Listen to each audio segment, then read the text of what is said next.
Video सुरू होते आपला. स्क्रीन दिसते का सर्वांना? Yes ma'am. Yes ma'am. Yes ma'am. हा, त्या इडियम्स तुम्ही लिहून आणतो म्हटला होता, लिहिलं का? हो येस लिहिलं. मॅम. सर्वांनी Yes, लिहिले का? ma'am. आणि एक्सरसाइज राहिले थोडं. हे एक्सरसाइज इन अ नटशेल किंवा at the outset, bosom friend, in full swing. ठीक आहे, मला सांगा क्रोकोडाईल टीयर्स म्हणजे काय? मगरमच्छ के आंसू. ते बरोबर आहे, पण तुम्ही इंग्लिश आपल्या पेपरमध्ये सॉल्व्ह करताना तर तसं करू शकणार नाही ना. त्याला काय वापराल? मी सांगितलं होतं तुम्हाला लर्न करून या, व्यवस्थित वाचून या. मी तुम्हाला कोणाला पण विचारणार आहे. मग what is the crocodile tears? Use this idiom in sentence and tell me meaning also. What is crocodile tears? मग काय लिहिणार आहे एक्झाम मध्ये तुम्ही? Crocodile tears he or she want to something for from me. आवाज येत नाहीये, break होतोय आवाज. क्रोकोडाईल टीयर्स म्हणजे मगरमच्छ के आंसू असं म्हणता, बरोबर आहे. ढोंग करणं किंवा एखाद्याचं म्हणजे दुःख आहे असं दाखवणं. ऍक्च्युअली काही वाटत नसते, पण दाखवणं तसं की मला वाईट वाटते किंवा मी म्हणजे ढोंग करणं एखाद्या वेळेस, त्याला काय म्हणायचं मग? Pretended sorrow, crocodile tears. Example सांगू शकता?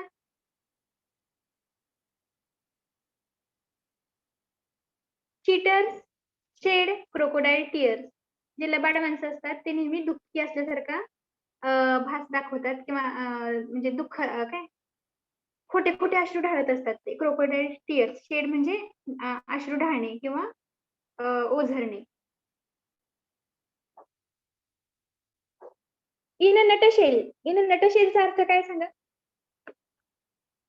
In a nutshell. काय टीचर रिपीट सांगा. In a nutshell. इथं याच्यावरती आहे स्क्रीनवरती. In a nutshell. या जेवढ्या मिनिंग्स आहेत, इडियम्स आहेत ना, यापैकी तुम्हाला ह्याच्यामध्ये यापैकी कोणतीही विचारली जाऊ शकते. त्याच्यामुळे त्याचं मिनिंग वगैरे व्यवस्थित लक्षात ठेवा. एकदा झालं की लगेच तुम्ही वही बंद करून ठेवताय, नंतर डायरेक्ट दुसऱ्या वेळेस लेक्चरलाच खोलताय, असं करू नका.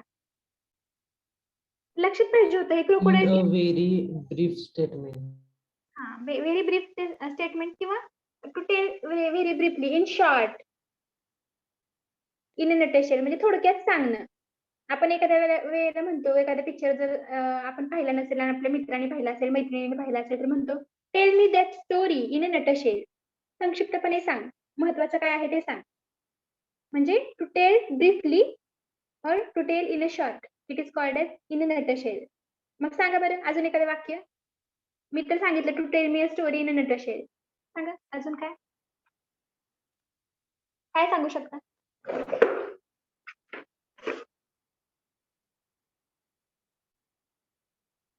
बोला बोला, एखादं वाक्य तयार करा.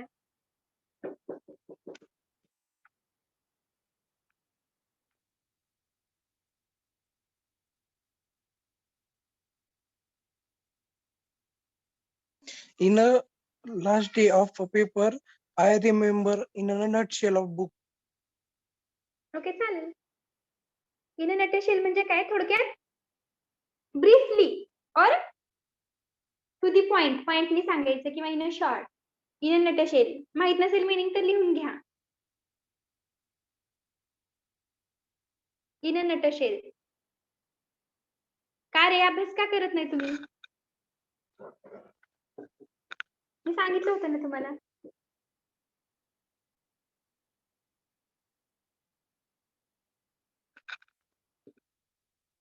केलं तर जमते, नाही तर जमणार नाही काय सुद्धा. येते तुम्हाला, मला माहित, मला म्हणजे असं नाही की तुम्हाला काही येत नाही, येते तुम्हाला, तुम्ही करत नाही. केल्याने होत आहे रे, आधी केलीची पाहिजे.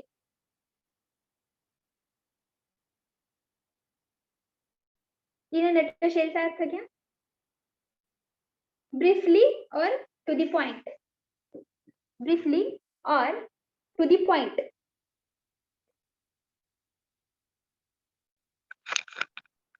मॅम किती नंबरचं आहे इन अ नटशेल?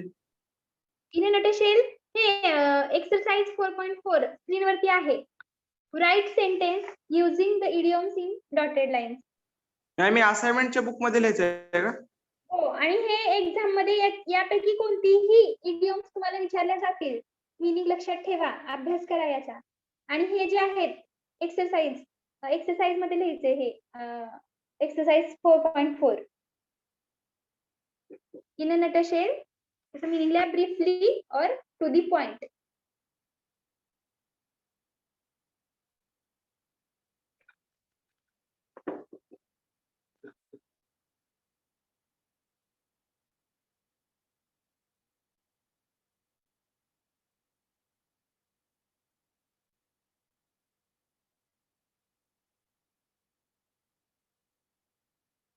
नंतर इन अ नटशेलचा हे घ्या sentence.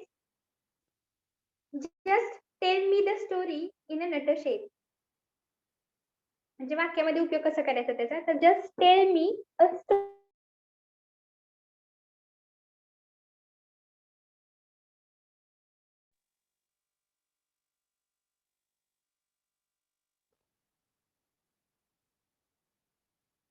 Just tell me the story in a nutshell.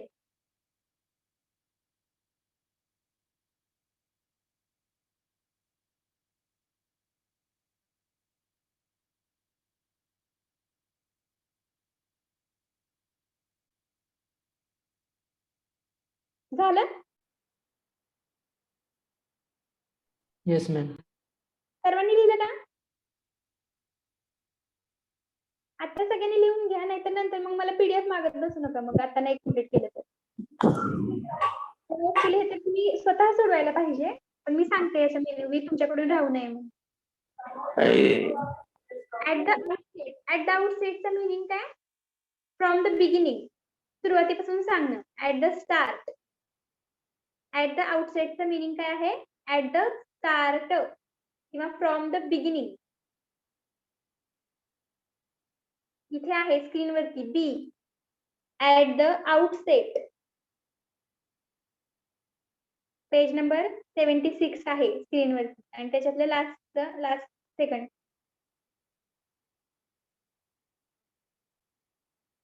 At the outset त्याचं मिनिंग काय? At the start from the beginning. किंवा or from the beginning.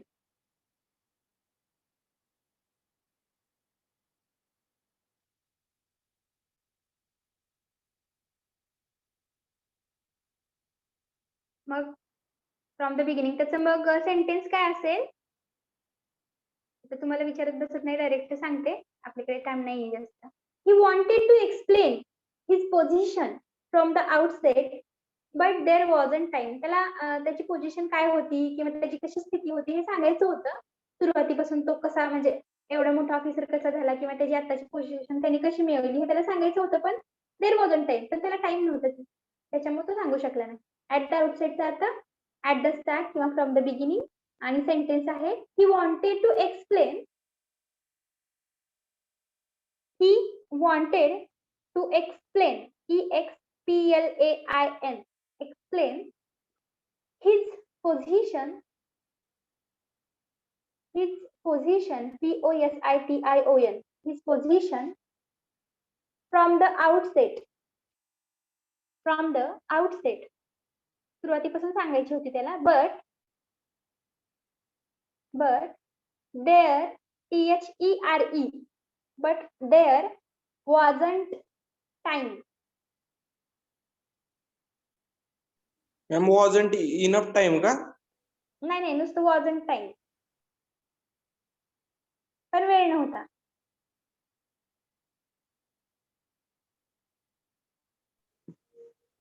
Ma'am म्हणजे आपण ईडीएम मध्ये थोडा चेंज केला तर चालतोय का? चालेल की? म्हणजे आता ऍट द आउटसेट आहे आणि सेंटेन्स मध्ये फ्रॉम द आउटसेट आहे. हा चालेल की. फ्रॉम ऍट त्याचं मिनिंग त्या वाक्यामध्ये एकच येते. त्याला सुरुवातीपासून सांगायची होती त्याची पोझिशन. ऍट द आउटसेट चालते किंवा तुम्ही ऍट द आउटसेट लिहिलं तरी पण चालतंय. फ्रॉम द म्हणजे त्या वाक्याला लागू होईल असं प्रिपोजिशन तुम्ही वापरलं तरी चालते, पण तो गाभा जो आहे, मेन अर्थ जो आहे तो निसटला नाही पाहिजे. तो अर्थ मिनिंग त्या वाक्यामध्ये आला पाहिजे, एवढं फक्त लक्षात ठेवा.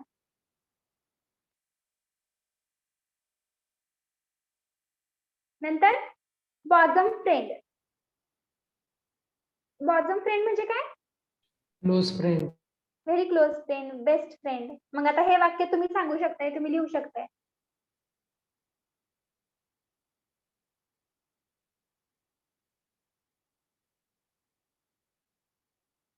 अ bosom friend, a very close friend.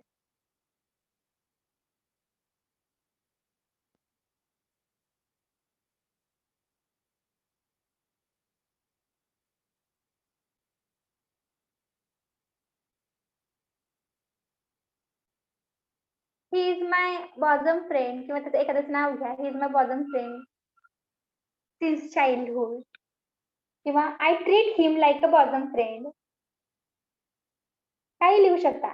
बॉझम friend तुम्ही लिहा. बॉझम फ्रेंड म्हणजे अ व्हेरी क्लोज फ्रेंड.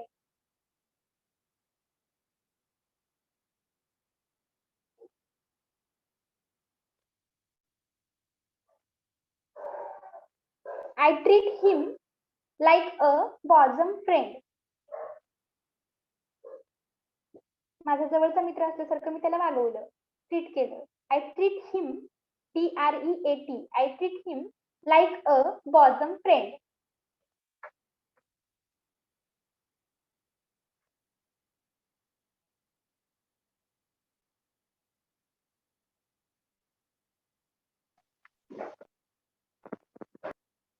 असाइनमेंटच्या ह्याच्यात लिहायचं ना. हो, म्हणजे आता असाइनमेंटच्या ह्याच्यामध्ये लिहू नका, तुम्ही लेक्चरच्या वहीमध्ये लिहा, कारण हँड रायटिंग वगैरे व्यवस्थित किंवा येणार नाही. एखादं दुसरं वाक्य लिहायचं असेल तर पण तुम्ही ऍड करू शकता. हे गडबडीत सांगते मी, म्हणजे फास्ट सांगते जरा. इन फुल स्विंग पुढचं काय आहे? इन फुल स्विंग म्हणजे काय? खूप जोरामध्ये. एखाद्या आता fully involved. In full swing म्हणजे fully involved. FULLY fully involved. INVOLVED. fully involved and comfortable with. And comfortable. COMFORTABLE. comfortable with. Repeat करा. इन फुल स्विंगचा मिनिंग काय आहे? Fully involved and comfortable with.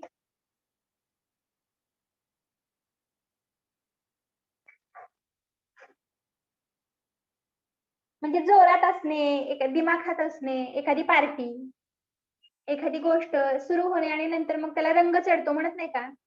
रंगात आली होती पार्टी पूर्ण, किंवा ते नाटक रंगात आलं होतं.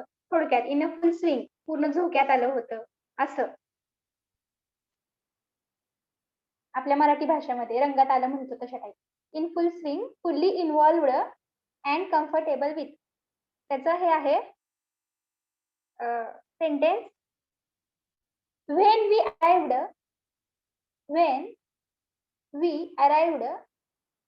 arrive ARRIVED. when we arrived the party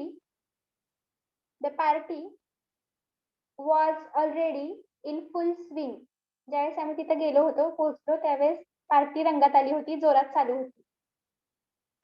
when we arrived the party was already in full swing. in full swing. आणि ज्या म्हणी इडियम्स वापरतो त्याच्या खाली डबल अंडरलाईन करा त्या वाक्यामध्ये. when we arrived the party was already ALREADY already in full swing. म्हणजे झोकात असणे, रंगात असणे, जोरात चालू होणे अशा काही. नंतर झालं सर्वांचं लिहून? हो मॅडम. गर्ल्सचा आवाज येत नाहीये, आहात का नाही?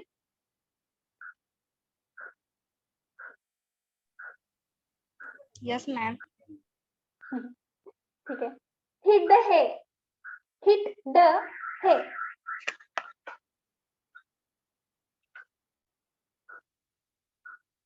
हिट द हे.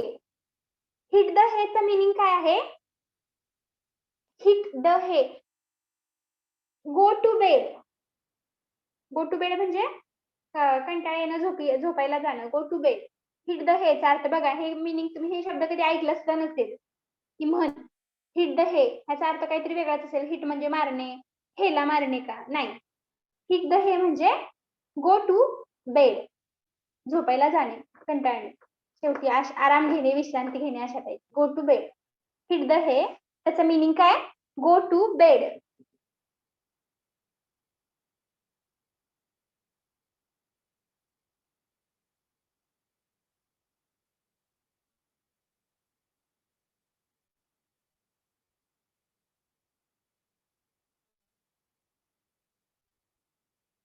घ्या मिनिंग काय आहे तसं सेंटेन्स घ्या. आपण सेंटेन्स मध्ये क्वेश्चन सुद्धा विचारू शकतो बरं का, म्हणजे त्या वाक्याचा ते म्हण त्या वाक्यामध्ये लिहिण्यासाठी. फॉर एक्झाम्पल सांगते, what do you say, we hit the hay now. काय म्हणते, चल जाऊयात का असं, we hit the hay now. किंवा it has been a great evening but I am ready to hit the hay. खूप छान अशी सायंकाळ होती पण मला झोपायला जायचं होतं, मी झोपायसाठी तयार होते. असं म्हणजे कंटाळा आला असेल तिला. It has been a great evening, it has been, it has been a great evening, a great evening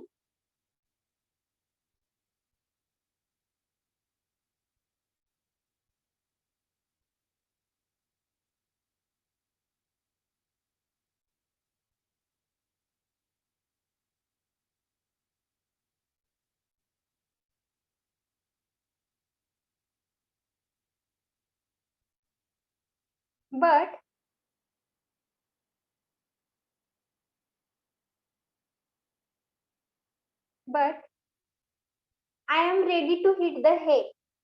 But I त्याच्या पुढे apostrophe m लिहा. I am संक्षिप्त रूप.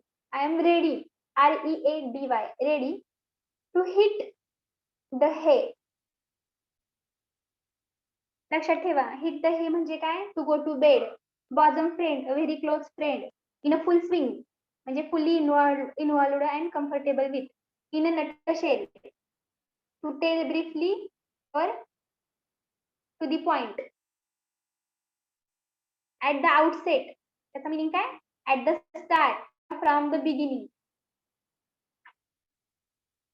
लिहिता लिहिता सुद्धा लक्षात आलं पाहिजे की तुम्ही कशाचा अर्थ काय लिहिताय, कसं सेंटेन्स फॉर्म होतंय.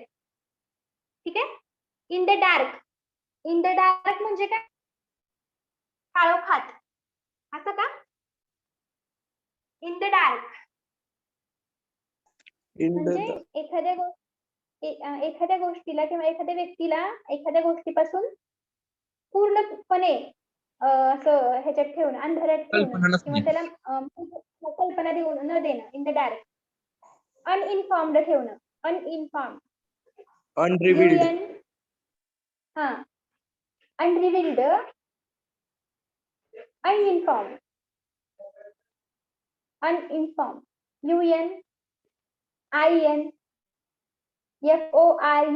अनइन्फॉर्म्ड. पूर्णपणे माहिती न देणं किंवा अंधारात ठेवणं.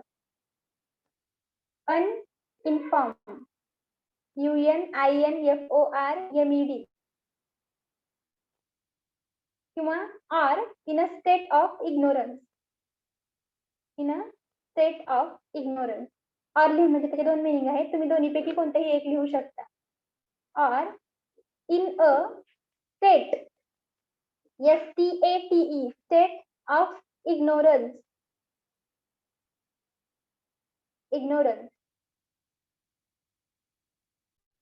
IGNORANCE, ignorance.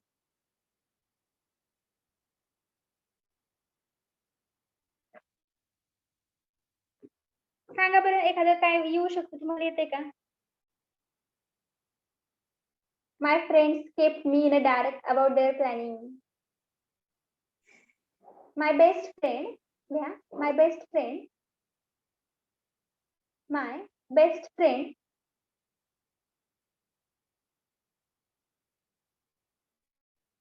kept me, my best friend kept me in the dark in the dark about कशाविषयी त्यानं काळोख्यात ठेवलेलं किंवा कशाविषयी माहिती दिली नाही about his plan of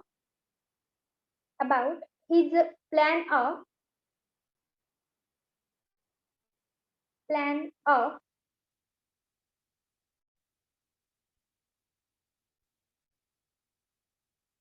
starting new business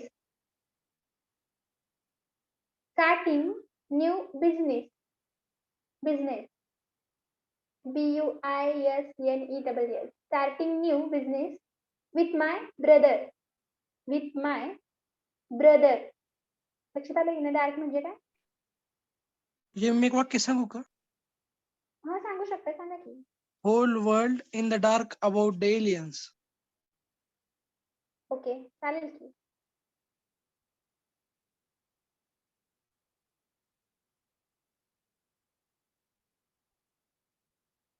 म्हणजे एखाद्याला जाणून बुजून त्याच्याविषयी माहिती न देणं त्याचा मेन अर्थ असा होतो माय फ्रेंड जाणून बुजून in dark about my good marks. About my good marks.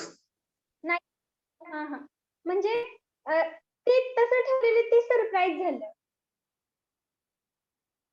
Surprise झालं कारण ते त्याला चांगले मार्क पडले होते हे असं तुम्हाला कधी ना कधी कळणारच होती ना ही मार्क पण हे एका प्रकारचं सरप्राईज झालं पण जाणून बुजून एखाद्या चांगल्या गोष्टीविषयी किंवा एखाद्या गोष्टीविषयी त्याला आता बेस्ट फ्रेंड आहे तर मी वाक्यच काय दिले my best friend kept me in the dark about his plan of starting new business with my brother. माझ्याच भावाबरोबरती त्यानं बिझनेस करायचा प्लॅन केला आहे पण हे मी त्याचा बेस्ट फ्रेंड असून सुद्धा मला त्याने सांगितलं नाही म्हणजे थोडक्यात कसं करणं की म्हणजे बेस्ट फ्रेंड असून सुद्धा असं शत्रूसारखं वागणं काळोखा ठेवणं जाणून बुजून त्या गोष्टीबद्दल माहिती न देणं असं त्याचा मेन अर्थ होतो त्याचा मिनिंग नीट समजून घ्या. नंतर ट्रू टू द साल्ट म्हणजे एखाद्याच्या खाल्लेल्या मिठाशी जागणं इमानी राहणं माहितीये ना बऱ्याच वेळा तुम्ही त्या मिठावरच्या गोष्टी ऐकत असाल जसं मीठ खावं त्याच्याशी इमानदार राहावं. ट्रू टू द साल्ट तर फेथफुल टू देअर एम्प्लॉयर त्याचं मिनिंग काय faithful true to the salt म्हणजे faithful to their THEII employer. The soldier of Marathas true to the salt of Chhatrapati Shivaji Maharaj. बरोबर.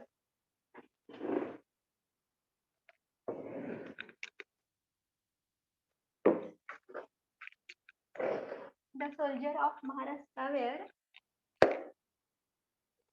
were true to their side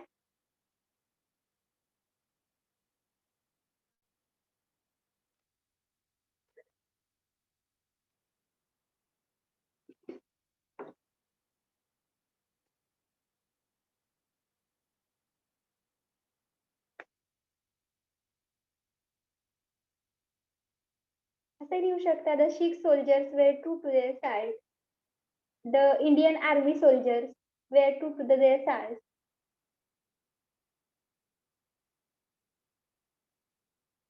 किंवा अजूनही आहेत वेअरच्या ठिकाणी आरही लिहू शकता the Indian soldiers are true to their side तसंही लिहू शकता म्हणजे एखाद्याच्या मिठाशी प्रामाणिक राहणं त्याचं मीठ खाणं असं मराठीमध्ये मिनिंग होतं त्याचं. फॉर द सेक ऑफ हे तर सगळ्यांनाच माहिती आहे फॉर द सेक ऑफ म्हणजे फॉर द सेक ऑफ सांगा आपण आई वडिलांसाठी किंवा आई वडील मुलांसाठी आपले मित्र आपल्यांसाठी खूप खूप गोष्टीचा त्याग करतात जाऊ दे तुझ्यासाठी काही पण तुमच्यासाठी काही पण म्हणजे असं एखाद्या गोष्टीसाठी एखाद्या माणसासाठी सुखादुःखाचा विचार न करता किंवा फायद्याचा विचार न करता त्याला कसा आनंद देता येईल हे बघणं म्हणजे फॉर द सेक ऑफ काही करून तो छान राहायला पाहिजे त्याच्यासाठी काही पण असं. फॉर द सेक ऑफचं meaning out of consideration CONSIDERATION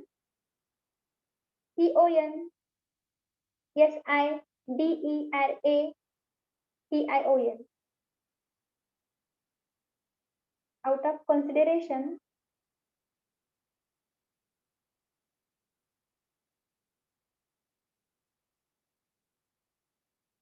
consideration for a person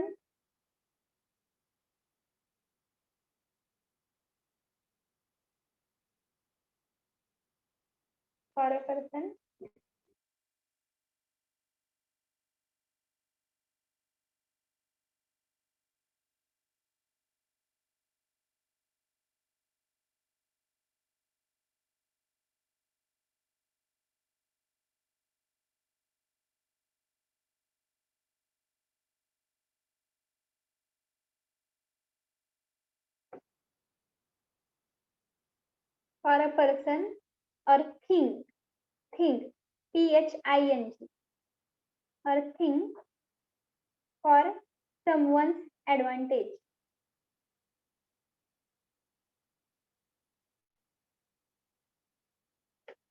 Out of consideration or regard for a person or thing for someone's advantage. ADVANTAGE. Advantage.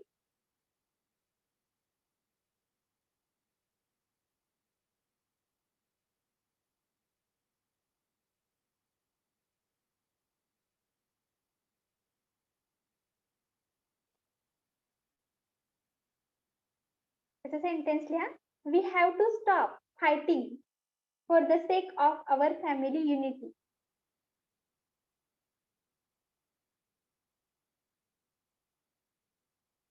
किंवा our nation unity लिहिलं तरी पण चांगलं होईल. We have to stop fighting for the sake of our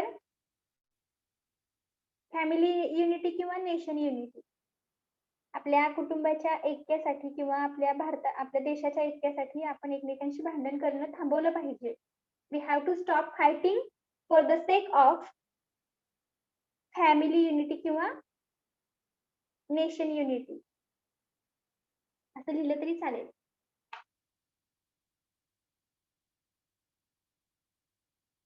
We have to stop fighting for the sake of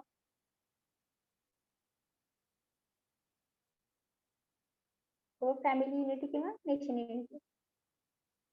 झालं? Yes, ma'am. Look forward to. Look forward to चं काय meaning आहे ते सांगा बरं. Look forward to.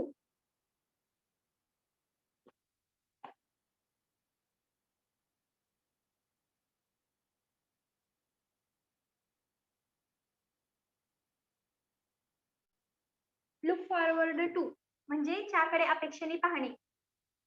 Expect with pleasure. Look forward to चा meaning काय आहे? To expect with pleasure. Expect. EXPECT. To expect with pleasure. PLEASURE. Pleasure म्हणजे काय? गाडी ना? Pleasure म्हणजे काय? प्लेजर म्हणजे आनंद. आनंद. कर्तव्य. प्लेजर म्हणजे आनंद. एक्सपेक्ट विथ प्लेजर म्हणजे एखाद्याकडे आनंददायी अपेक्षेने पाहणे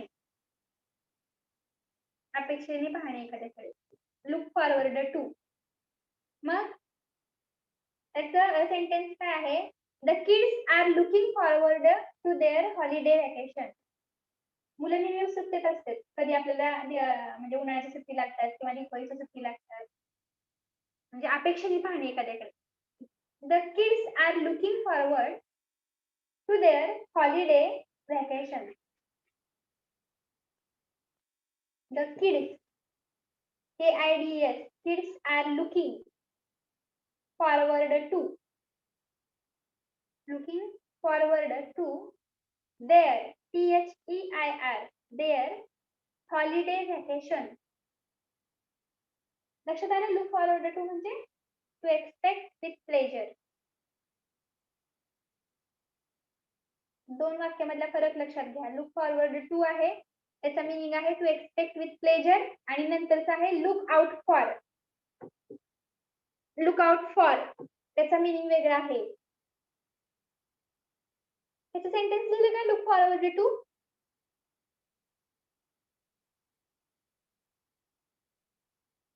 लुक फॉरवर्ड टू लिहिलं का ते? The kids are looking forward to their holiday vacation. लिहिलं? Yes ma'am. सर्वजण लिहिताय का तुम्ही? Ma'am look Yes. Out for. हा, लुक फॉरवर्ड टू झालं. आता लुक आउट फॉर ह्या दोन्हीमध्ये जम्बलिंग करू नका. लुक आउट फॉर म्हणजे to take care of someone, एखाद्याची काळजी घेणं. इन स्टेट ऑफ सांगितलं नाही. इन स्टेट ऑफ सांगितलंच नाही. इन स्टेट ऑफ, हा पण हे दोन्हीतला फरक लक्षात यावा म्हणून मी तुम्हाला ते अगोदर दिले. बर. इन स्टेट ऑफ ते नंतर देते. लुक फॉरवर्ड टू आणि लुक आउट फॉर लिहा, नंतर त्याच्यानंतर इन स्टेट ऑफ लिहूया.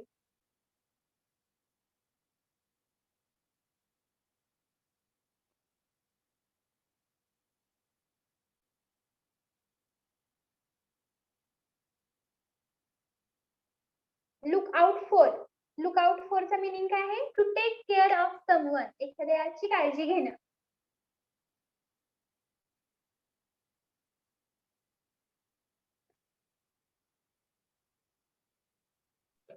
रिपीट कर. लुक आउट फॉर त्याचं मिनिंग आहे to take care of someone. To take care of someone.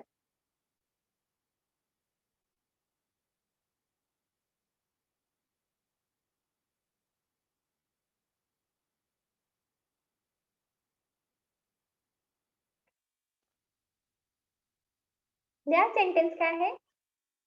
I am the oldest. I am the oldest.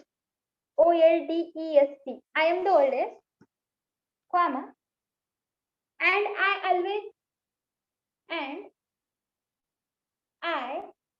always look out for my younger sisters and brothers. म्हणजे मी सगळ्यात मोठी आहे आणि मी नेहमी यांची काळजी घेते. कुणाची? माझ्या छोट्या भावांची आणि बहिणींची. I am the oldest and I always look out for my younger YOUNGER younger sisters and brothers. कसंही वापरू शकता तुम्ही. लुक आउट फॉर म्हणजे ची काळजी घेणे. To take care of someone. I am the oldest and I always look out for my younger sisters and brothers. लक्षात आलं? लुक आउट फॉर आणि look forward to. Look forward to चा अर्थ आहे एखाद्याकडे अपेक्षेने पाहणे. To accept with pleasure. आणि लुक आउट फॉर म्हणजे to take care of someone. आता नंतर घ्या in a state of. In a state of म्हणजे मनाची द्विधा अवस्था होणे. कुठलंच एखादा निर्णय मान्य न करणे, नाही का? धरसोड होणे, नाराजीच्या मनस्थितीत असणे. In a state of.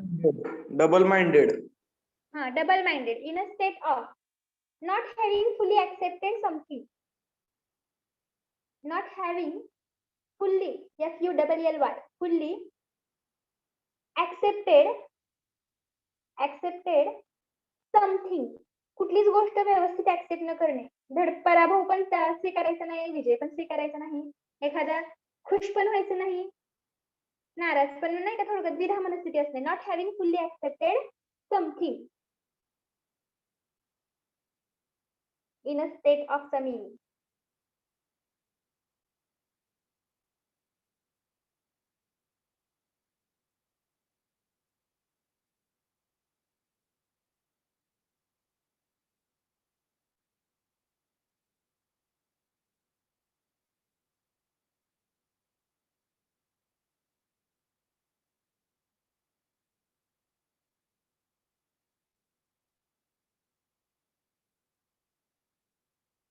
हा, मीनिंग लिहा म्हणजे सेंटेन्स लिहा. I would invite you.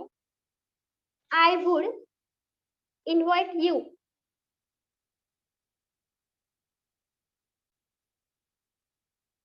I would invite you for a cup of tea. I would invite you for a cup of tea. But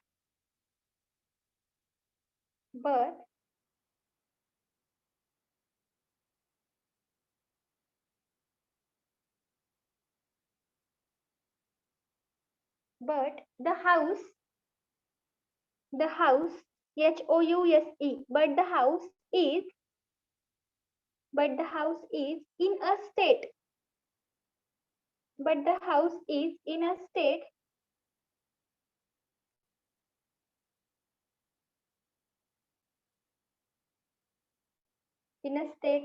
at the moment.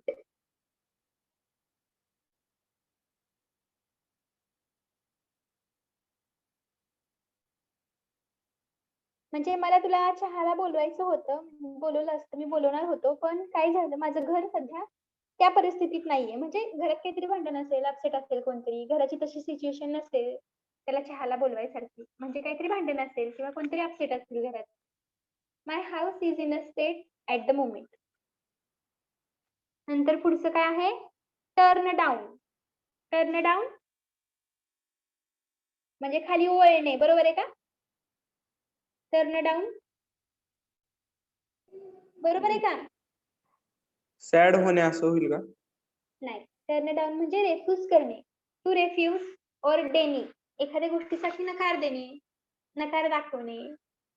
Turn down म्हणजे to refuse or deny, DENY, deny म्हणजे रेफ्युजच, दोन्हीचा meaning एकच.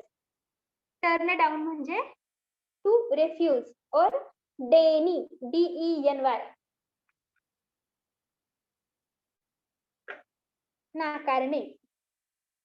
Turn down, to refuse, REFUSE, to refuse or deny. Sentence आहे, he turned down all our offers of help. त्यानं आम्ही जी मदत देऊ केली होती ती सगळी नाकारली. he turned down all our offers of help. All our offers of help. Help का मॅम? HELP म्हणजे आम्ही त्याला जी मदत देऊ केली होती, आम्ही मदतीची जी ऑफर दिली होती त्याला, त्याने ती नाकारली. He turned down all our offers of help.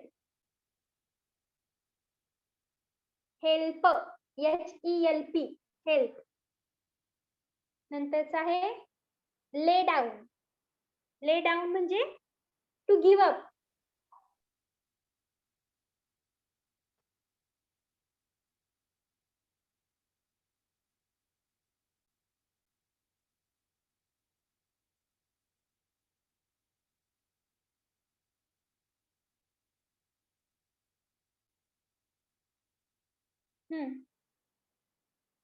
ले डाऊन म्हणजे टू गिव्ह अप म्हणजे सोडून देणे.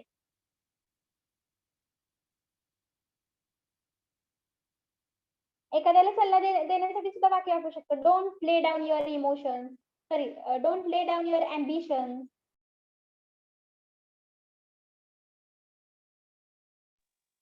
ले डाऊन म्हणजे to give up.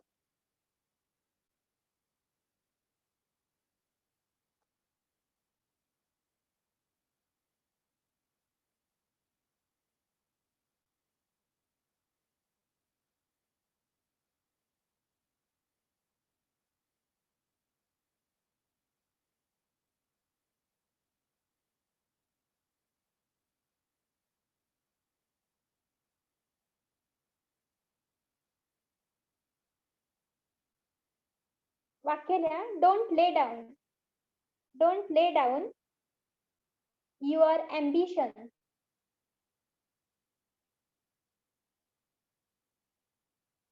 Don't lay down your ambition. Ambition म्हणजे ध्येय. अँबिशन म्हणजे काय? ध्येय.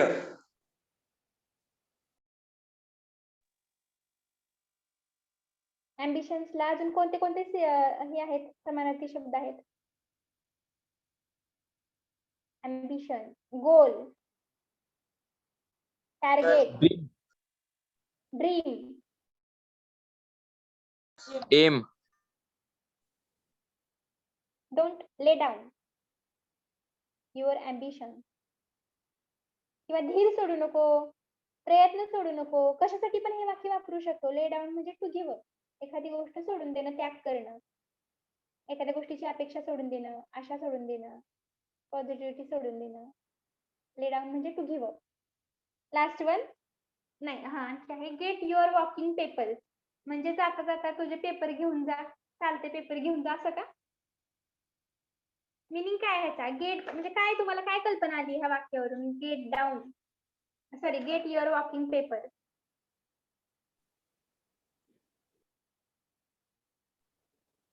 तुझी महत्वाची कागदान असं काहीतरी आहे का? नाही नाही, गेट युअर वॉकिंग पेपर तसं नाही. त्याचा मिनिंग काय होतो, तर एखाद्याला एखादी गोष्ट सोडण्यासाठी सांगणं किंवा राजीनामा द्यायला भाग पाडणं, कारण त्यानं काहीतरी रांग गोष्ट केलेली असते. जाता जाता तुझं सगळं घेऊन जा म्हणत नाही का, बोरिया बिस्तर घेऊन जा, अशा type. To be made to leave something.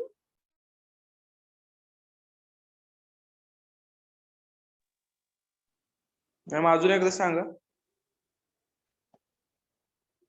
Gate your walking पेपरचं मिनिंग आहे ask, ask person, ask person to leave, to leave, LEAVE, to leave place or job.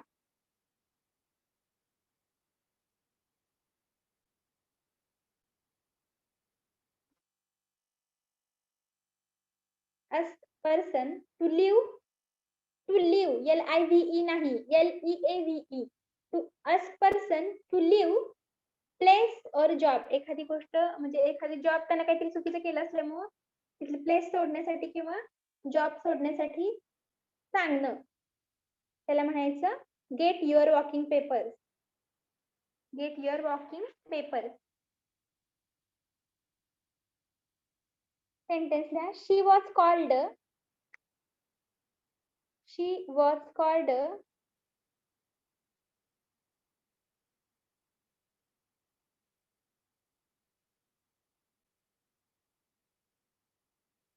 she was called into the boss, boss, BOSS apostrophe S म्हणजे बॉसच्या office मध्ये. into the boss office, BOSS apostrophe S, boss at office, and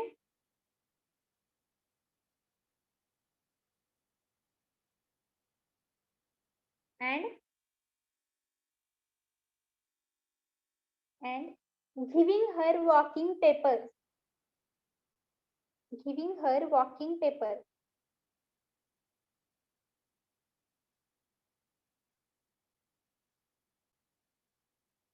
तुम्ही असंही लिहू शकता, म्हणजे she was called into the boss office and he asked her that get your walking paper, असंही लिहू शकता. She was called into the boss office and giving her walking papers. Full stop.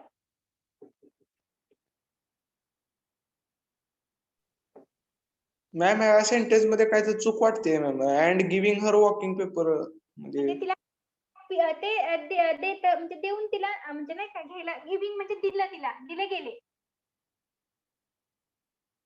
Giving her walking papers.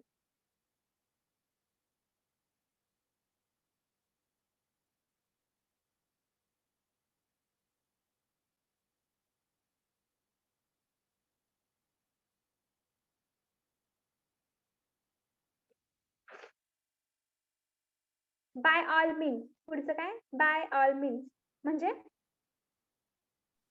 की सामदाम दंडभेद. हा, सगळ्या मार्गाने, म्हणजे ते एखादी गोष्ट मिळवायची असेल तर कुठल्याही मार्गाने मिळवणे. डेफिनेटली त्याचा अर्थ थोडक्यात येणं केलं प्रकारेनं, कुठल्याही गोष्टीनं. Everything is fair like this. By all means कुठल्या पण प्रकारे त्याला ती जी गोष्ट पाहिजे ती मिळणारच किंवा मिळवणारच. मला हे पाहिजे तर मी मिळवणारच, मग असं नाही तर तसं. By all means it is meaning definitely, definitely, DEFINITELY, definitely.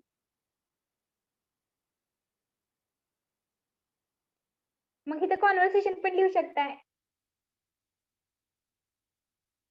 For example ए नावाचं पर्सन आहे ते म्हणते may I ask you a question. मग बी जे नावाचं पर्सन आहे बी ते म्हणते बाय ऑल मीन्स. होय डेफिनेटली विचारू शकतो. किंवा by all means take another slice of cake if you would like. Definitely by all means definitely कसं लिहू शकता.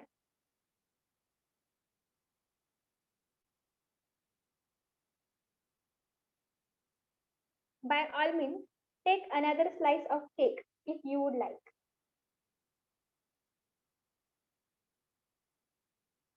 By all means, take another.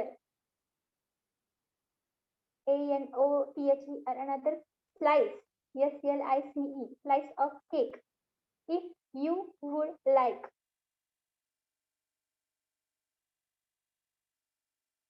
May I ask you a question? दुसरा person म्हणतो by all means. Definitely.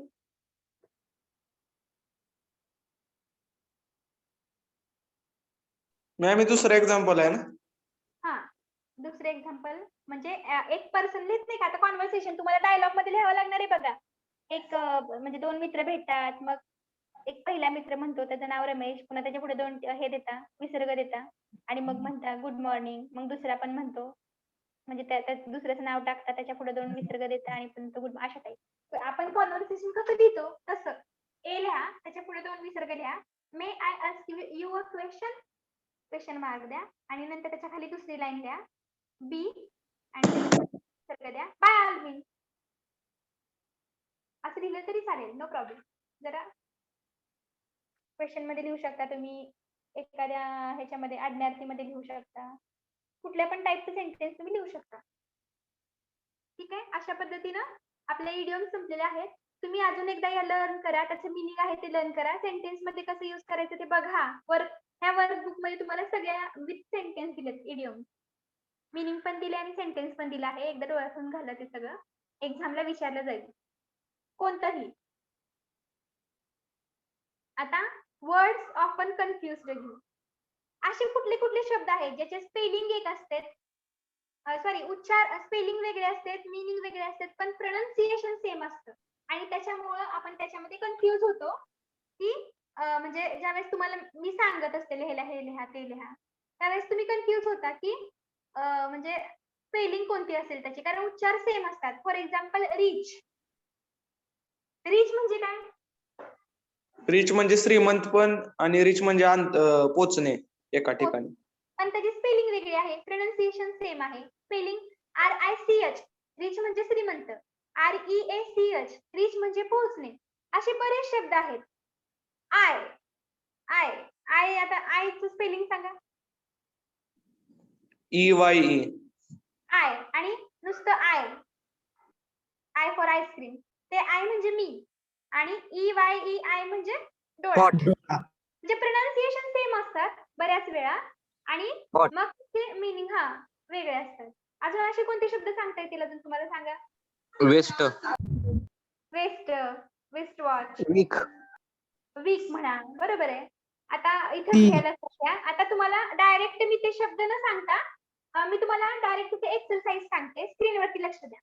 The principal of college was present for the meeting. मग प्रिन्सिपलची spelling तुम्हाला माहित असणं जरुरीचं आहे. What is the spelling of principal सांगा. प्रिन्सिपलची स्पेलिंग काय आहे? PRINCIPAL. कॉलेजचे प्रिन्सिपल त्याचं म्हणजे ते प्रिन्सिपल म्हणजे मुख्याध्यापक आणि इथे त्यांनी स्पेलिंग कशाची दिली आहे? The principal of college PRINCIPLE. हे प्रिन्सिपल म्हणजे तत्व रूल्स. तुम्हाला त्या शब्दाचं स्पेलिंग माहित असणं जरुरीचं आहे त्याचा मीनिंग माहित असणं जरुरीचं आहे. म्हणूनच मी सुरुवातीच्या लेक्चर पासून तुम्हाला म्हणत होते की व्होकॅब्युलरी वाढवा. कळलं काय म्हणत होते? लास्टला तुम्हाला हे सगळं व्होकॅब्युलरी मध्येच आहे. शब्दांमधले मीनिंग म्हणजे ते मीनिंग प्रोनाउन्सिएशन असतील स्पेलिंग असतील थोडंफार फक्त इथं PAL तर PLE आहे. डिफरन्स तुमच्या लक्षात यायला पाहिजे. मग तुम्हाला असा क्वेश्चन विचारतील तर इथं योग्य वर्ड कोणता येईल तर मग तुम्ही लिहाल the principle PRINCIPLE CIPAL, the principal. कॉलेजचा प्रिन्सिपल असतो. नंतर the reign of Akbar was spectacular in his history. आता रेन म्हणजे काय? ह्या रेनचा अर्थ काय आहे सांगा बरं. व्होकॅब्युलरी किती जणांची स्ट्रॉंग आहे? रेन म्हणजे काय? REIN. कार्यकाळ. काय? कार्यकाळ. नो, कार्यकाळ हे नाही. ते रेन म्हणजे राज्य, बरोबर आहे. कार्यकाळ पण स्पेलिंग चुकीची आहे इथं. REIN. हे रेन म्हणजे घोड्याचा लगाम. मग हे रेन तर चुकीचं आहे आणि तुम्ही म्हणताय कार्यकाळ किंवा त्याचं राज्य, तर त्याची स्पेलिंग वेगळी आहे. ती REIGN आहे. EN आहे. मग त्याच्यासाठी तुमचं काय स्ट्रॉंग पाहिजे? मग व्होकॅब्युलरी स्ट्रॉंग पाहिजे. हा, स्पेलिंग करेक्शन व्यवस्थित पाहिजे तुमचं. त्याच्यासाठी आता तुम्हाला वरती हे शब्द आहेत, ते शब्द आपण एक्सप्लेन करूयात, म्हणजे सांगूया त्याची मिनिंग. काय नाही, दुसरं मिनिंग लक्षात घ्यायचं आहे त्याचे. ठीक आहे. रेन म्हणजे REIGN. इथे शब्द कोणता येतोय करेक्ट? REIGN. ते रेन म्हणजे राज्य. प्रिन्सिपल म्हणजे एक प्रिन्सिपल म्हणजे तत्व इथे आहे ते, आणि एक प्रिन्सिपल म्हणजे मुख्याध्यापक. हे सेकंड नंबर सेंटेन्स मध्ये REIN, रेन म्हणजे घोड्याचा लगाम. आणि मग इथं ते रेन हा शब्द सूट होत नाही. राज्य, अकबराचं राज्य. मग राज्यासाठी कोणता वर्ड असेल तर REIGN. नंतर खाली काय आहे? The horse of dacoits looted the village. म्हणजे डाकूंच्या समूहानं त्या विलेजला पूर्णतः लुटलं किंवा हे केलं. काय म्हणतात त्याला? लुटणंच म्हणतात थोडक्यात. कब्जा करून घेणं किंवा त्याचे सगळं हिरावून घेणं. तर हॉर्ड, इथं हॉर्डचं मिनिंग काय आहे? कुंपण. HOARD, त्या हॉर्डचं मिनिंग आहे कुंपण. आणि मग आपल्याला इथे योग्य शब्द काय पाहिजे? HORD. हॉर्ड म्हणजे समूह. नंतर they had mourning in their house at the death of their mother. सांगा तिथे मॉर्निंग म्हणजे इथे ह्यांना कोणता शब्द वापरायचा असेल? मॉर्निंग म्हणजे काय? सकाळ. मग इथे सकाळ हा शब्द योग्य आहे का? नाही. मग त्याला दुसरा शब्द, अशाच उच्चाराचा दुसरा शब्द कोणता आहे? मॉर्निंग. MOURNING. मॉर्निंग म्हणजे शोक करणे. ते शोक व्यक्त करत होते त्यांच्या आई वारल्यानंतर. मॉर्निंग म्हणजे लक्षात घ्या, कुठला शब्द कुठे योग्य वापरायचा त्यासाठी तुम्हाला हे शब्द सगळे पाठ पाहिजे, त्याचे मिनिंग पाठ पाहिजे. त्याच्यासाठी हे आता जेवढे तुम्हाला दिले स्क्रीनवरती, तेवढे सगळे शब्द तुमचे लर्न पाहिजेत विथ स्पेलिंग, विथ मिनिंग. ठीक आहे. मग होमोनिम्स कशाला म्हणतात? होमोफोन कशाला म्हणतात? होमोफोन म्हणजे काय? ज्या शब्दांचे उच्चार सेम असतात मात्र अर्थ आणि लेखन भिन्न असतं त्याला होमोफोन्स म्हणतात. आणि होमोनिम्स म्हणजे काय? स्पेलिंग उच्चार सारखे असतात परंतु अर्थ भिन्न असतात. ठीक आहे. आता homonyms. Certain words in English are likely to be confused in respect to their meaning and uses. Besides, there are some words. कसे words? Some words which are almost similar in pronunciation but different in spelling and meaning. Pronunciation मध्ये same असतात पण त्यांचे meaning आणि spelling different असतात, त्यांना काय म्हणतात? होमोनिम्स म्हणतात. मग ते वर्ड्स खाली प्रकारचे असतात. कोणते कोणते? आता एनिशियंट. एनिशियंट म्हणजे काय? Very old. व्हेरी ओल्ड, खूप प्राचीन. हा. अँटिक. अँटिक म्हणजे बिलॉंग टू दी पास्ट. एखाद्या म्हणजे प्राचीन गोष्टीशी किंवा भूतकाळाशी संबंधित असणारी गोष्ट, त्याला अँटिक म्हणतात. नंतर ऍक्सेप्ट. आता बघा इथे दोन प्रकारचे ऍक्सेप्ट दिले तुम्हाला वाक्यामध्ये. मग ACCEPT. ऍक्सेप्ट म्हणजे स्वीकारणे. नाकारणे, न नाकारणे. डिक्लाइन म्हणजे नाकारणे, not to decline, to receive. आणि ऍक्सेप्ट EXCEPT, त्याचं मिनिंग काय? लिव्हिंग आउट, त्याग करणं. म्हणजे ह्या दोन शब्दांचं मिनिंग लक्षात येतो का? उच्चार एकसारखाच आहे. Accept, except. आणि मगाशी तुम्हाला मी एक शब्द सांगितला, तो काय होता? एक्सपेक्ट. अपेक्षा धरणं. Expect EXPECT. मग त्या शब्दामध्ये तुम्हाला फरक लक्षात आला पाहिजे, स्पेलिंग, उच्चार लक्षात आला पाहिजे. ऍक्सेप्ट म्हणजे काय? टू रिसीव्ह करणं. एक्सेप्ट म्हणजे काय? Leaving out. अल्युड म्हणजे काय? अल्युड टू रेफर टू, एखाद्याचा दाखला देणं, उदाहरण देणं, दर्शवणं, संदर्भ देणं, त्याला अल्युड म्हणतात. ALLUDE अल्युड म्हणजे रेफर करणं. आणि इल्युड म्हणजे काय? टू एस्केप, निसटणं, पळून जाणं, सुटका करणं. हे मीनिंग तुम्हाला माहिती आहेत का लिहून देऊ द्या? लिहून द्यायचं म्हटलं तर खूप वेळ जाईल. मग तुम्ही घरी लिहिलं म्हणजे तुमच्या डिक्शनरी मधून सर्च करून लिहिता का मी आता सांगू सगळं? ते आता जसं एक्सप्लेन करून सांगते तसं सांगू का तुम्हाला लिहून देऊ? कसं करून सांगा? बोला. एक्सप्लेन करा. मग तुम्ही लिहिणार काय याचा मीनिंग? घरून लिहून आणताय का? म्हणजे नंतर नेक्स्ट लेक्चरला तुम्ही तुमच्याकडे कम्प्लीट असेल का? मग हे लिहून घ्याल का? मला दाखवाल का उद्या? का आता लिहून घेताय? लिहून घ्यायचं म्हटलं तर खूप वेळ जाईल. जवळजवळ बघा 26, 27, 28, 29 जवळजवळ 30, 40 आहेत बघा त्याची मीनिंग. काय करू द्या सांगा. हे शब्द तुम्हाला लर्न पाहिजेत, कारण क्वेश्चन विचारताना अशा टाईपचे विचारतात. जसं की तुम्हाला अगोदर सुरुवातीला सांगितलं राम इज व्हेरी वीक. मग तुम्हाला तिथं कोणता योग्य शब्द वापरला जाईल सांगा. इथं कोणता शब्द वापरला जाईल बरं? Ram is very weak. WEEK. तो आठवडा आहे, तो खूप आठवडा आहे असं वापरणार का? कोणता शब्द वापराल तिथं सांगा? Ram is very WEAK. बरोबर. तो अशक्त आहे. WEAK. मग त्याच्यासाठी तुम्हाला मीनिंग आणि स्पेलिंग पाठ पाहिजे. हे तुम्हाला लर्नच करावं लागणार आहे इन एनी केस. मग my new home. My new home is very spacious. Spacious म्हणजे विशिष्ट आणि इथंच स्पेसियस म्हणजे खूप मोठं, खूप मोठी जागा असलेलं. ते शब्द तुमचे पाठ पाहिजेत. मग काय करताय? लिहून देऊ का? सांगा पटकन. लिहून द्यायचं असेल तर लिहून घ्या किंवा मग मी समजून सांगते, तुम्ही नंतर लिहा. नेक्स्ट लेक्चर म्हणजे आता संध्याकाळी घरी लिहून काढा सगळे मीनिंग त्याचे. स्पेलिंग कसं सांगा? सगळे सांगा. लिहून द्यायचं असेल देते, पण लेक्चर एक्स्ट्रा जाईल, अजून एक लेक्चर याच्यामध्ये जाईल. समजून सांगा. लिहून द्या मॅम. नाहीतर असं करा, मी समजून सांगताना तुम्हाला जे शब्दाची मिनिंग माहिती आहे ते शब्द लिहू नका, आणि ज्या शब्दाची मिनिंग माहित नाही ते पटकन लिहून घ्या, म्हणजे खाली लिहून द्या ह्याच्यामध्ये. चालेल का? पण हे कोणत्या पण ह्याच्यामध्ये तुमच्या लेक्चरच्या वेळी पाहिजे, हे लिहून दिलं ते पाहिजे. मग तुम्ही लिहून दिलं किंवा तुम्ही तरी लिहायला पाहिजे. आम्ही लिहितो मॅम, समजावून सांगा. ठीक आहे.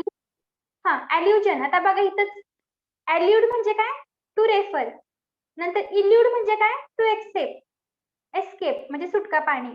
नंतर अल्युजन म्हणजे काय? अल्युजन रेफरन्स, सेम संदर्भ, रेफरन्स, एखाद्याचा रेफरन्स देणं. आणि इल्युजन म्हणजे भ्रम, फॉल्स, एखाद्या गोष्टीचं इल्युजन, उगाच भास होणं, आभास होणं. नंतर कॉम्प्लिमेंट.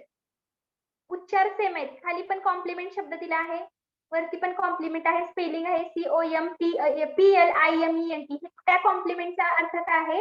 एखाद्याला चांगलं हे देणं, नाही का, रिगार्ड्स देणं, अप्रिसिएशन, चांगले कौतुकाचे शब्द वापरणं, त्याला कॉम्प्लिमेंट म्हणतात. आणि कम्प्लिमेंट म्हणजे पूर्णत्वाला एखादी गोष्ट नेणं, एनिथिंग दॅट कम्प्लिमेंट. नंतर कोर्स म्हणजे एखादा म्हणजे अभ्यासक्रम, एका कोर्सचा मीनिंग आहे. आणि दुसरा COARSE, त्या कोर्स म्हणजे रफ, टफ, कठोर, ताठर. उच्चार एक आहेत, स्पेलिंग वेगळे आहेत. डेझर्ट म्हणजे काय? वाळवंट, बॅरन लँड. त्याच डेझर्टचा अजून एक मीनिंग आहे, टू लिव्ह और अबॅन्डन, म्हणजे एखाद्या गोष्टीचा त्याग करणं, एखादी गोष्ट सोडून देणं. टू लिव्ह और अबॅन्डन डेझर्ट साठी हे शब्द वापरतात. पण डिझर्ट, DESSERT, डिझर्ट म्हणजे हॉटेलमध्ये किंवा रेस्टॉरंट मध्ये जेवण झाल्यानंतर एक शेवटी स्वीट डिश देतात, त्या स्वीट डिशला डेझर्ट म्हणतात. स्पेलिंग लक्षात आली पाहिजे. डेझर्ट म्हणजे वाळवंट कुठला शब्द आहे, आणि स्वीट डिश साठी कोणता शब्द आहे? DESSERT म्हणजे स्वीट डिश, आणि DESERT डेझर्ट म्हणजे वाळवंट किंवा त्याग करणं. नंतर इलिजिबल. तुम्ही ह्या स्पर्धेसाठी इलिजिबल आहात, तुम्ही मतदानासाठी इलिजिबल आहात. ELIGIBL. इलिजिबल म्हणजे क्वालिफाईड आहात, पात्र आहात. आणि इलिजिबल म्हणजे ILLEGIBLE इलिजिबल म्हणजे दुर्वाच्य. एखाद्याचं अक्षर इतकं गचाळ असतं की ते वाचता सुद्धा येत नाही की त्यानं काय लिहिलंय. Hand writing which cannot be read त्याला म्हणतात इलिजिबल. नंतर फेसिलिटेट. फेसिलिटेट म्हणजे मेक इझी. स्पेलिंग काय आहे? FACILIPATE facilitate. एखादी गोष्ट सोपी बनवणं. नंतर फेलिसिटेट म्हणजे कॉंग्रॅच्युलेशन. एखाद्याला अभिनंदन देणे. फेलिसिटेट. स्पेलिंग बघा. स्पेलिंग मध्ये मिस्टेक होते फक्त. मिस्टेक होती म्हणजे वेगळे चेंज होतात. उच्चार सेम आहेत. फ्लॅग्रंट. फ्लॅग्रंट म्हणजे विकडं किंवा ग्लॅरिंग. एखादा धडधडीत न भिणारा ठसठशीत त्याला फ्लॅग्रंट म्हणतात. आणि फ्रॅग्रंट. फ्रॅग्रंट म्हणजे एखाद्या परफ्यूमचा म्हणजे सुवास चांगला खूप छान फुलांचा असेल परफ्यूमचा असेल फ्रॅग्रंट. सेंट थोडक्यात. नंतर फ्लेअर. फ्लेअर म्हणजे काय? FLARE. त्या फ्लेअरचा अर्थ आहे बर्न इन फ्लेम. आणि किंवा टू गेट अन अँग्री सून. एखादा माणूस त्याला सवय असते एखाद्या व्यक्तीला की आता तो आनंदात आहे की दुसऱ्या क्षणी तो रागात जातो. लगेच रागाला जाणारा तात्काळ रागाला जाणारा माणूस म्हणजे फ्लेअर. FLARE. आणि FLAIR ते फ्लेअर म्हणजे काय? तर टॅलेंट, क्वालिटी. नंतर ग्रेसफुल. ग्रेसफुल स्पेलिंग काय आहे?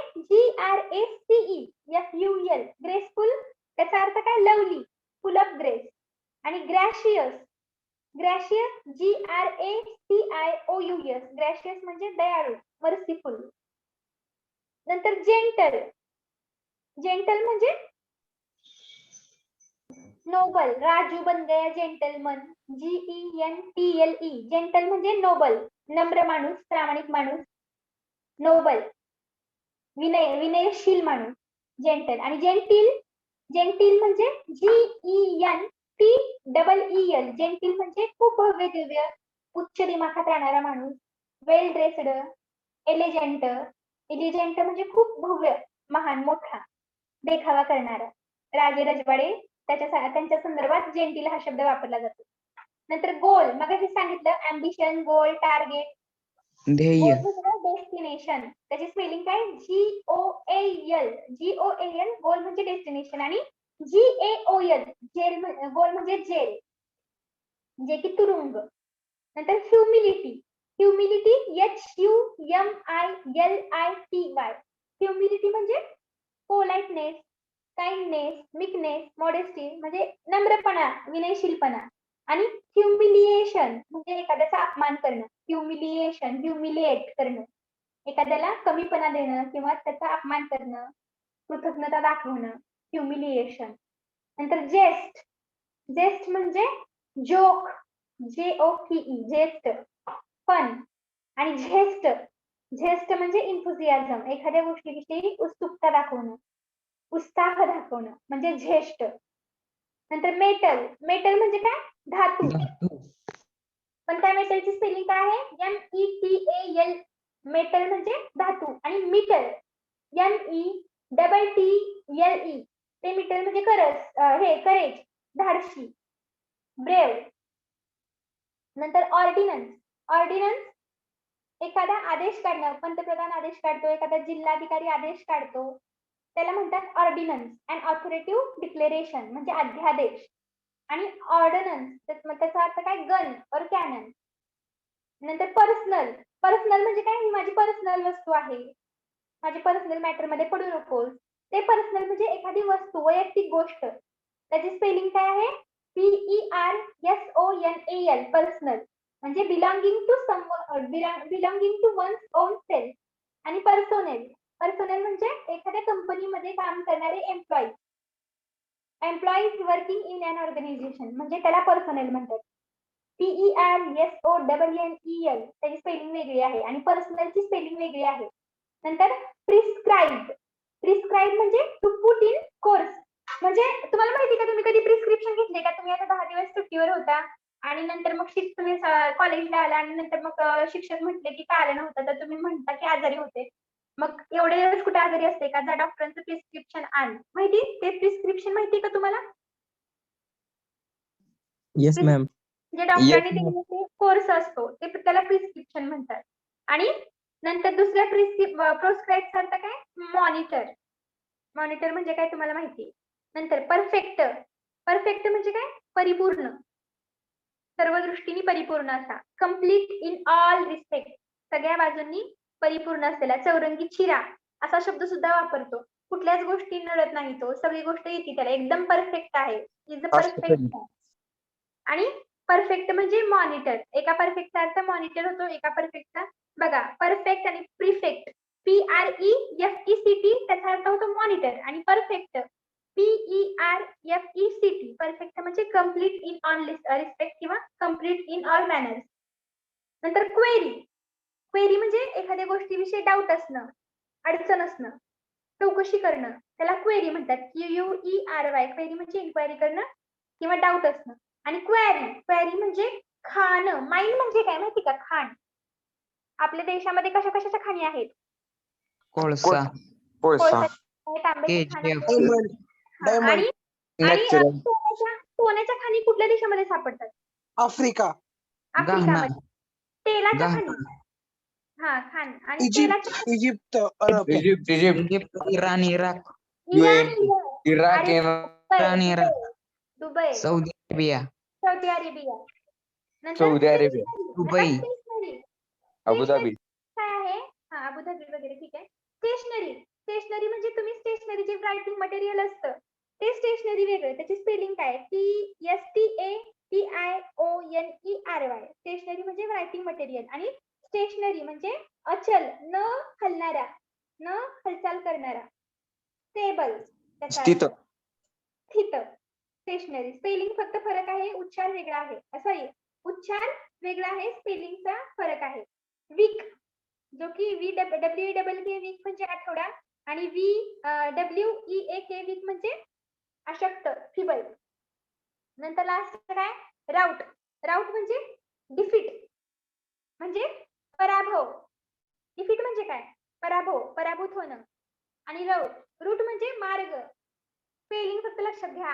ROUT ते रूट म्हणजे डिफीट आणि ROUTE ते म्हणजे अ way to a journey.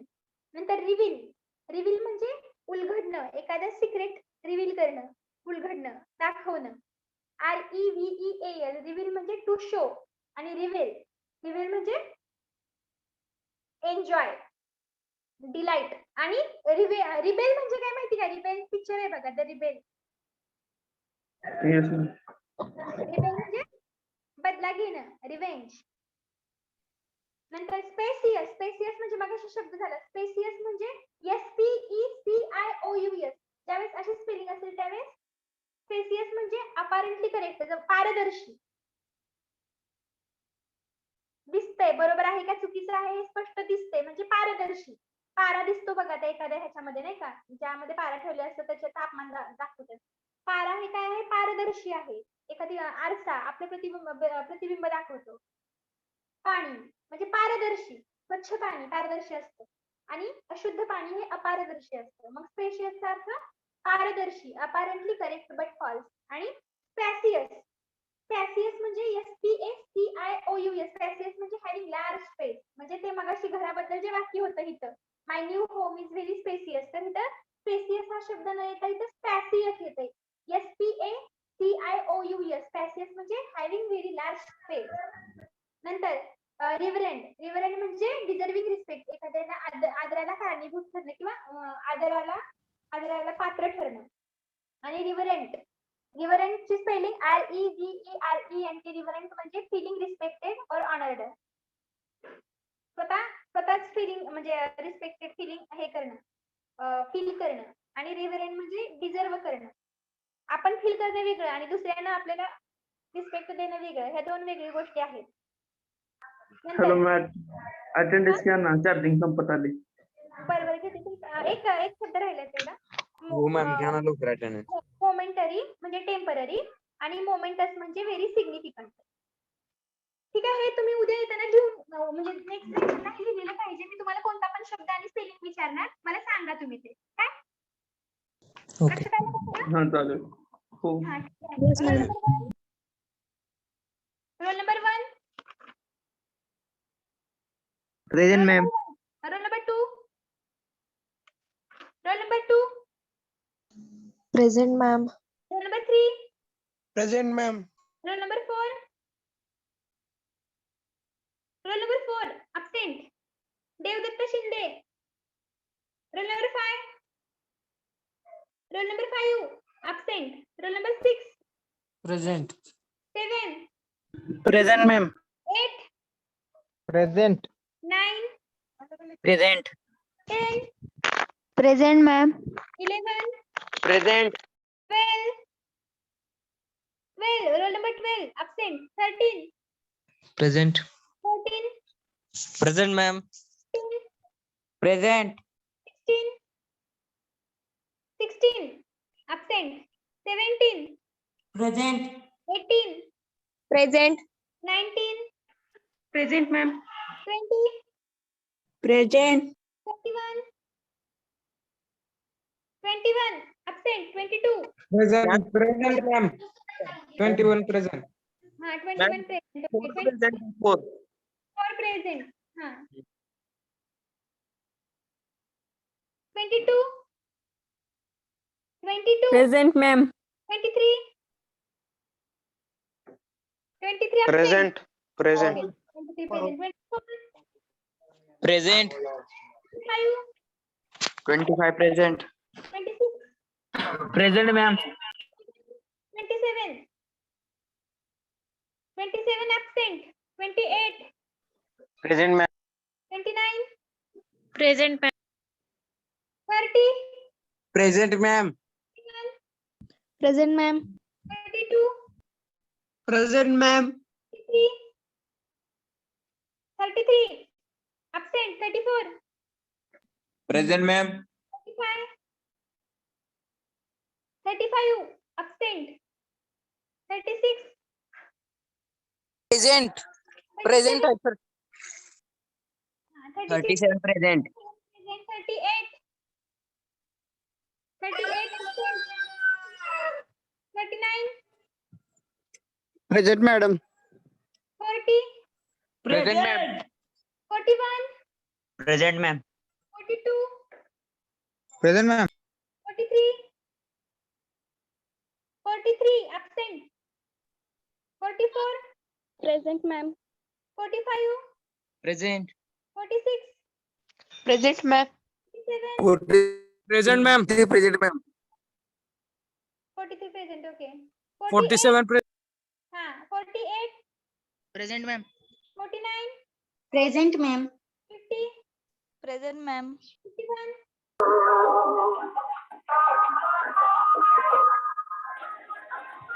52. Present, ma'am. 53. 51 present, ma'am. तुमचं गाणं ऐकू येतंय ते. 53. Hello, ma'am. माईक म्यूट करा. आशिष माईक म्यूट करा. तुमची प्रेझेंटी लागली. 53. Absent. 54. 54. Absent. 55. 55. 56. Present, ma'am. 57. Present, ma'am. 58. Present, ma'am. 59.